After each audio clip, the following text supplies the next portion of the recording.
My name is Igor Lutsenko. I am 44. I am a reconnaissance specialist in Ukrainian army in one of the military bases not far from the front line now.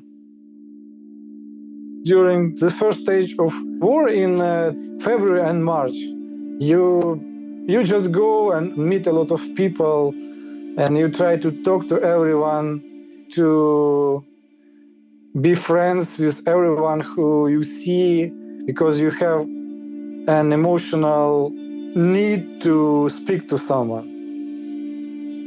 And the operators of the mortars, who were very nice guys, and we became close with them. Then we lost the contact for a couple of weeks. And when we tried to ask where are the mortar guys, I remember the eyes of one of the person from that unit. We didn't talk each other, we just looked at each other, and we understood that we know our friends died. We don't have to use some words, we just shared the same grief, just with sight with each other.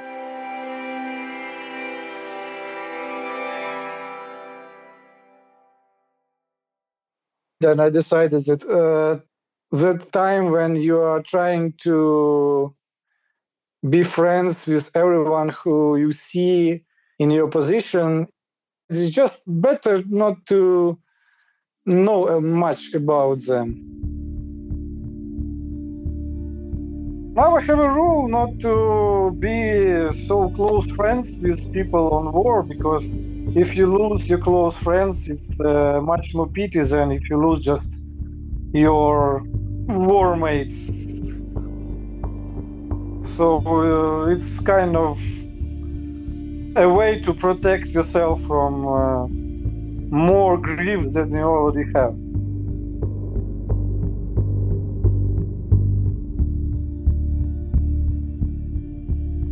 From the New York Times, I'm Sabrina Tavernisi, and this is The Daily. For much of the past year, the war in Ukraine was mostly defined by Ukrainian success. In battle after battle, Ukraine had unexpectedly and improbably kept winning. But now, a year in, that momentum has slowed. Russia has hit back, throwing tens of thousands of draftees at the Ukrainian front lines, causing casualties on both sides to soar, and forcing Ukrainians to come to terms with a new reality: that the war is unlikely to be over anytime soon. Today, I talk to Ukrainians about the ways that the war has changed their lives. It's Friday, February 24th.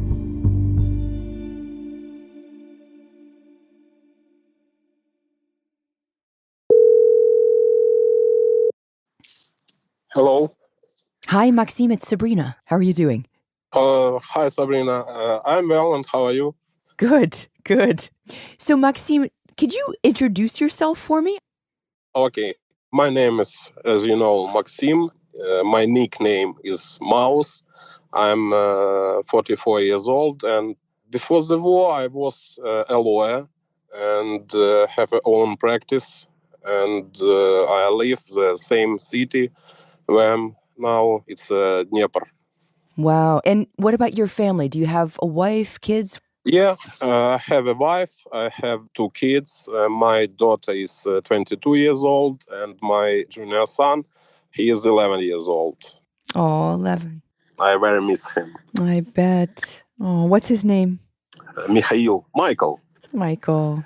Yeah. Oh. Maxim, tell me about your recent military experience. In the military service, I became in April of 2022. When I came to the army, I have not a lot of experience in this case. That's why I must to learn a lot of new things for me. But as I know right now, I have a good practice in this.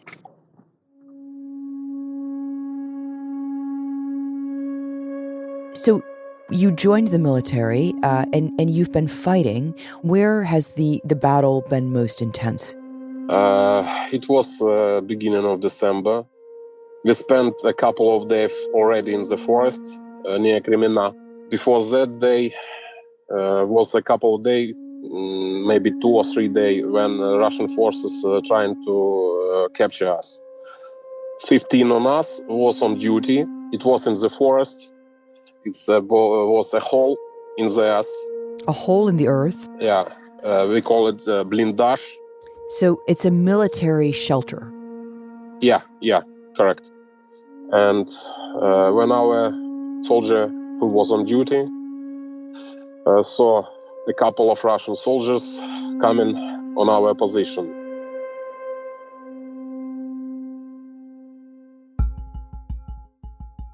And they screaming, Russians, Russians. We didn't expect that they came to our position so close. 30 meters, unseen. And they start shooting on us, we start shooting on them. In that time, I just trying to make my job and trying to stay alive. I didn't think about nothing. They start to falling down. Some of them was killed, no screaming, just falling down on the ground. That's all. Life is over. Another part of them continuing to shooting on us. After that, way after way, they continue to move, shoot and move, and didn't try to hide from the fire, our fire, like zombie. For me, it was, I'm an actor in a horror movie. I don't feel that is real.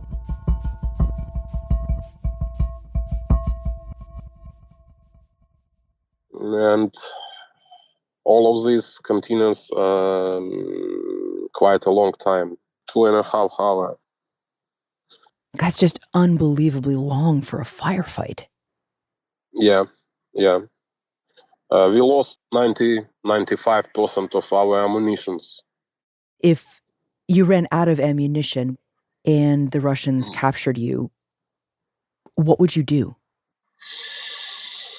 Kill myself.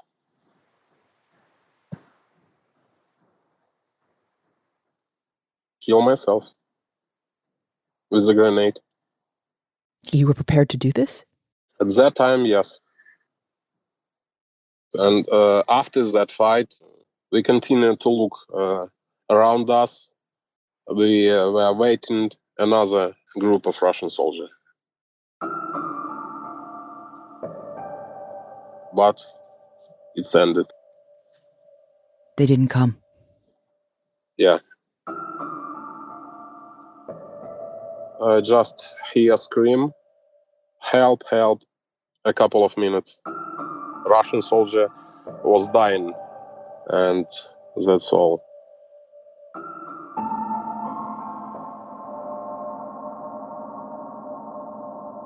After that, it was full silence, only wind in the forest, in the trees.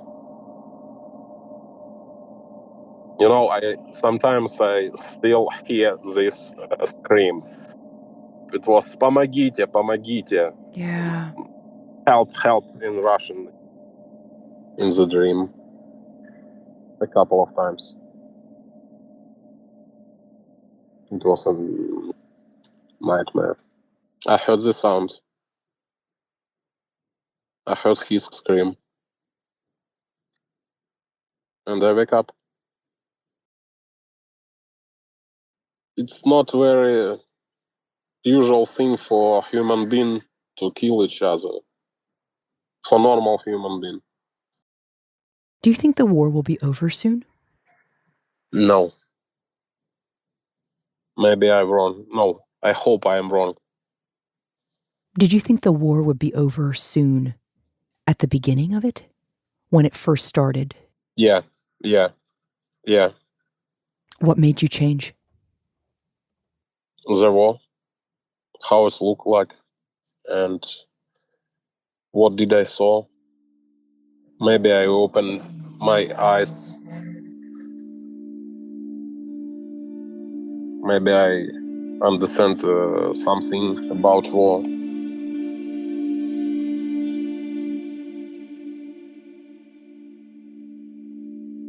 Will be a most happy man in the world if this war ended tomorrow, for example. Yeah. And even from the week or months, I don't know, but soon. But I understand that it's unreal.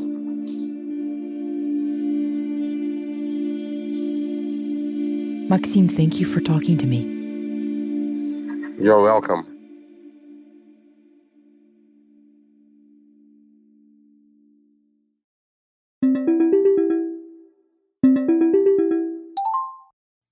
Hello? Hi. Hi, Ira. How are you doing? Hi, can you hear me? I can hear you. I can hear you. And Ira, can you introduce yourself? I am Irina Tsibuch. I am from Kiev and I have 24 years old. Now I am very not far from Bakhmut. Do you know about Bakhmut? I do know about Bakhmut. Are you on the front lines in Bakhmut? Yeah, but like not exactly in the Bakhmut, but very near. On the front line near Bakhmut. And I am the paramedic on the Kaz evacuation. We are exactly the team that going to the front line and taking the person is injured from that place where it happened. And I'm in my car right now. So now I'm just trying to be quiet to listen what is going on outside. Ira, do you hear fighting? Is there fighting happening now? Yeah, for sure. Yes. I'm just waiting for the commander and for his tasks. If somebody will have injuries, we will have work. Ira, remember back for me to a time when you saved someone's life. Tell me that story. This is, like many stories and nothing special. But I guess there was this person who like injured on the right hand. It was from the drone. Ah. Yeah. So he has like really huge injuries with the many of that part of the bombs, in his hands. Mm-hmm. Massive bleeding, and we just help him to the hospital. Mm-hmm. But after that, he write me, "Do you remember me? You evacuated me. So how are you? I just want to have a video call with you." And I said, "Man, no, not today, no video calls. I just evacuated you." I thought that maybe he wants to have like communication with me, and I don't like such things. So that's why I told him, "No, no worries. See you. Take care," and blah blah blah. So, but he said, "Please, I'm very asking you. You need to have a video call with me." And I said, "Oh my god, okay, just for a minute." And he said, "Yes, okay, just for a minute." And he called me, and he said, "I need to show you somebody." And he showed me his daughter, 6 years old daughter. She's like a very tiny girl, and she was just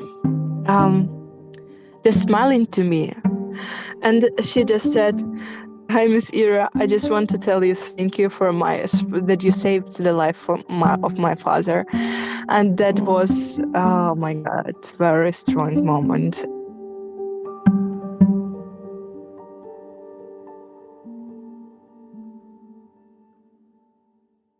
Sometimes here in the war, everything is very depressive. But in that moment, all my sadness, tiredness is like just gone, and I'm just like staying there and feel that I know why I'm doing this, and I can do more and more and stay for how much that guys need me. Yeah. When I remember the story, I just feel like mm, I have a sunshine inside of me. Yeah. Wow. You know, after all these months of the war, I just really like feel like I don't have emotions like enough. So this is something that war did with me, and I really don't like it.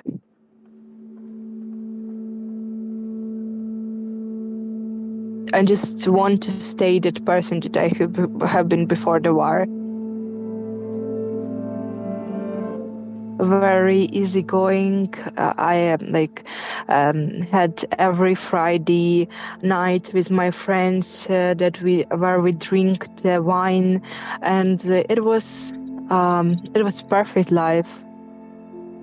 I loved myself, and I loved everything that going on, like with everything, with my boyfriends, with my life, with my job, with the Friday nights, and it was the person I loved. It was me, and I don't know is it clear right now to understand, but I'm telling you this, and I'm smiling right now because that was crazy, perfect life. Now I just want to come back and to feel the same, to feel all these perfect things from living life. This is that's why I love this life. And I just sometimes feel very lonely because of this, because I come back to my parents' cities where I have had a lot of friends, and we had coffee together. And I said to my mom, I said here, I just don't know how, how I can ask somebody to go to have a coffee with me because everybody's died. You said to your mom, how can I ask somebody to have coffee with me? Everybody's died. You mean because so many of your friends had died? Exactly, yes. And I just like don't know whom I can ask for this. About how many of your friends died in this war, Ira? Um, if we can say from the 2014, uh, I guess it can be um 16%. 16. Yes, Oh, Ira, that's a lot of people. yes. That's like something that uh, hurt me the most in this war. Yeah.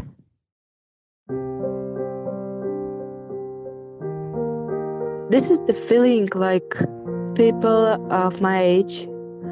This is very hard to explain. Like feeling that I lose um, my youngest. Yes, I don't know I know that word. Feeling that you lose your youth. Yes, my youngness. Yes.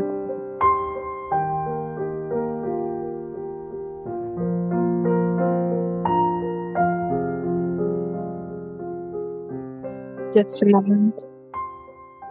Okay, just a moment. Mhm. Just let me answer to my commander. Yes. Uh, It sounds like you need to go. yeah, I'm very sorry, but I need to say to my team that we will have a new task. Got it. Ira, thank you so much for talking to me. It's nothing. Good luck. Bye.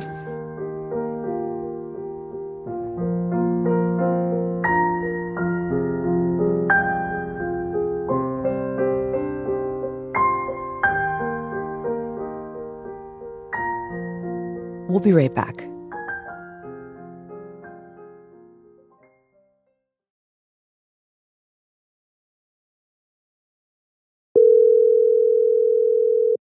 Hello? Hi, Olga, it's Sabrina. Yeah, hi, hello, Sabrina, hello. Hi, hello. So, Olga, let's begin. Tell me your name, your age, and where you are right now. My name is Olga Berzul, and I'm 40 years. I'm currently based in Vienna because, as you know, Ukraine is still under shelling. And I gave a promise to my husband that I will protect our daughter. She's 9 years old. Her name is Zaharia. And he asked me to stay for a while somewhere in a safe place. Got it. Olga, I'm going to ask you some questions about Victor. Mm-hmm. How did you meet, you and Victor? We actually meet on the 1st of January. And it was a very funny story because Vita called me. We had mutual friends and he got my number, but we actually haven't seen each other at all. We just heard something about it. And I even don't know. I've asked him why he decided to call me. He told me that I actually can't explain. I just had your number and I told, why not? And just called and like, hi, what about meeting? I have some champagne. What about meeting? And I thought that it's a joke. And they said, yes, of course. He just came to my flat and I was surprised because I thought that it was a joke. And actually, we talked a lot, we laughed a lot. We were kids, we were 23 years old. And as usual, you need some time to understand that this guy is good for you. Yeah. But I was really surprised that we have so many common favorite things. I mean, music, film, books, art.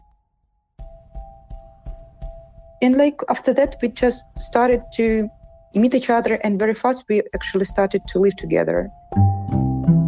And after 8 years, I just asked, what are you thinking about having baby? Because 8 years is quite long. And he told me that I think that having baby is a very good idea. And yes, we were very happy young parents because it was a kind of adventure for us. Mm-hmm. And tell me your occupation, your job before the war. I'm actually film curator. I've organized film festival. And Vita, he was a film editor on different artistic films. And actually, it was a quite strong glue for us. It's our how to say it, our air. Yeah. It was quite popular activity for us to spend our evenings by discussing different films and our impressions. And actually, sometimes we had different opinions. And for us, it was quite, usual thing to fight because of the films. We had a joke that normal families, as usual, fight trying to find proper refrigerator, but we, instead of it, fight to find the common impressions regarding the film. But then, as you know, when the war started, Vita told that he would go to this military, recruiting military services. And he told me that, of course, he feels fear and it's normal, but it's not like that point of history when he can wait and to hesitate. And then he was sent to the war. And after that, it's very important not to panic during the communication with your husband when he is at war, because it's quite difficult for them to stay there. They don't sleep. They can't eat normally. They're under pressure all the time. And when you explain to your husband that you are worried, that you are in anxiety, that you can't sleep, it doesn't help them to fight. And actually, I also was trying to talk with him about books, literature, history, and especially films. We have one favorite film, which is called Apocalypse Now, which is made by Coppola. And Vita told me that he definitely would have another impression of the film after this war experience, that the film can express all that human being experienced in war line. And he told me that it's quite important for him to hear all these pieces of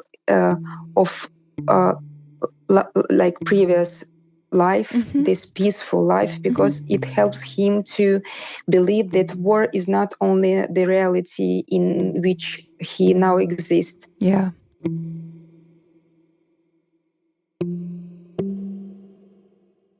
And during these 9 months in war, we only had one chance to see each other. It was at the end of August. I had my birthday. I had my 40th. Your 40th. 40, yeah. And I asked Vita to find like a day or two to meet us. And we met in Rivne. I came from Vienna. We spent together 3 days. And it was a very happy moment in my life because I took my daughter. And it was actually our last meeting. It was 20th of August. It was sunny and warm, beautiful day. And I was in a bus when I saw him, and my daughter Zaharia saw him. Actually, we ran to him and hugged him. He was with this flower, with this sunflower, this our traditional flower. And he was in his military form, and we were very, very happy. But actually, it was a little bit difficult because, like, you all the time want to cry, but you can't because you don't want to to cry during these 3 days, like, because you don't know when you will happen. This meeting will happen again. And so we went to the park. We played with our daughter a lot. And then actually we also went to the cinema, of course, because for us it's important because cinema is a part of our life. Right. And watched a very strange entertainment film, because as usual we watch art house films. But at that moment, it had no matter what kind of film. For us, it was a desire to catch this feeling of our normal life before the Russian invasion. And it was a little bit surrealistic feeling that, the ordinary life is surrounding you, kids, young families, teenagers, and among all this normal reality, you and your husband in a military form. You know that war is going on, but in this part of Ukraine, you can't feel it because it's not on the front line. And only the sounds of sirens somehow reminds you that it's war. Right. And I was like counting all the time the minutes and hours to the end of our meeting, because I knew that we had 2.5 days. And as you know, the time ran very fast. Yeah.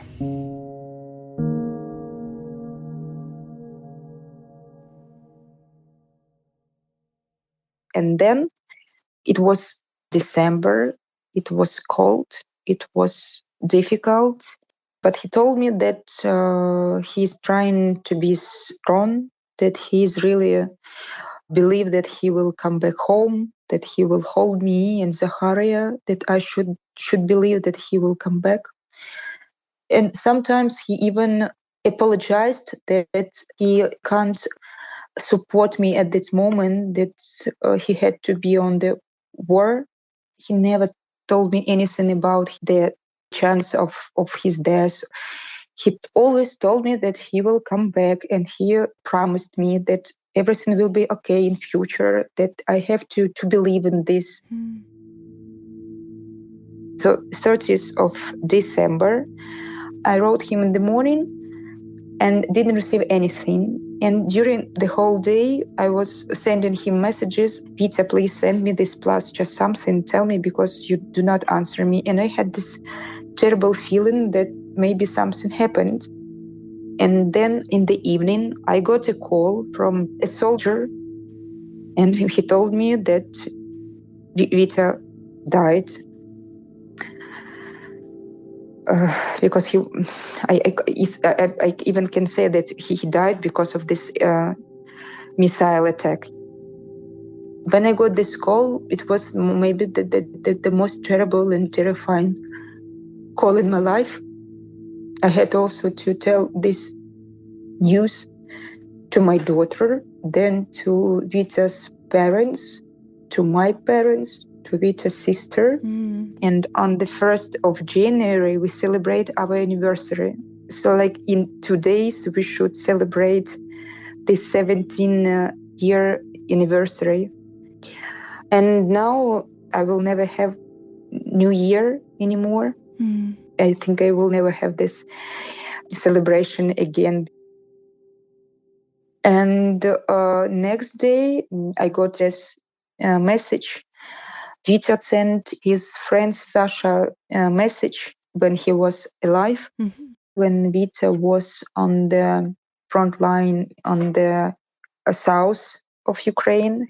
And in this message, Vita asks Sasha to tell me and Zakharia that Vita loves us, that he always will be with us, that he actually was right to go to the front line and to defend Ukraine, and that he asks Sasha to tell me that Peter loves me, because he can't send this message to me in order not to make me panic, because he still all the time tried to create the atmosphere that he will come back.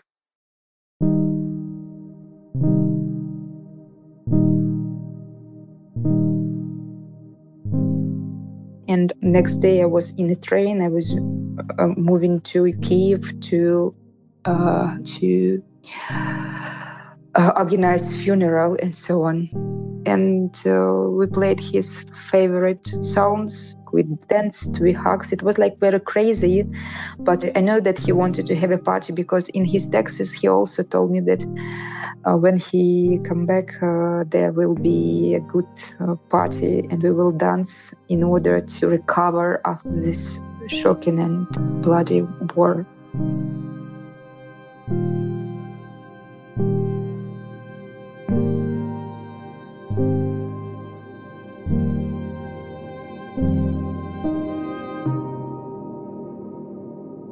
We'll be right back.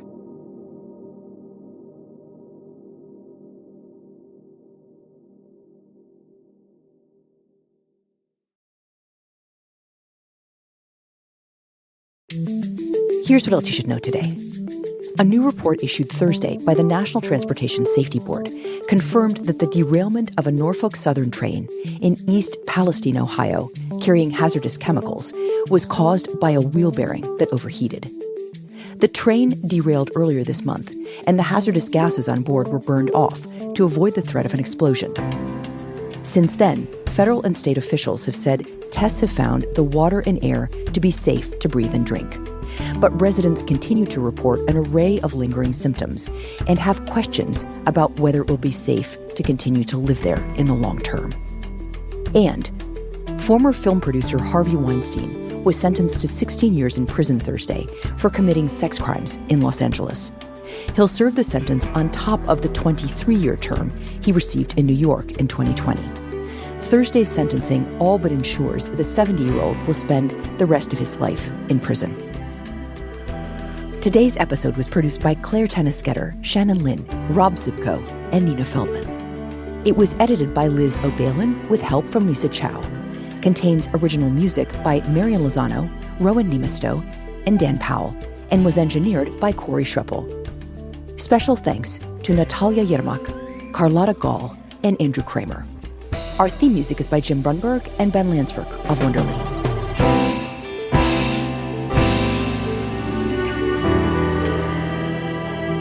That's it for The Daily. I'm Sabrina Tavernisi. See you on Monday.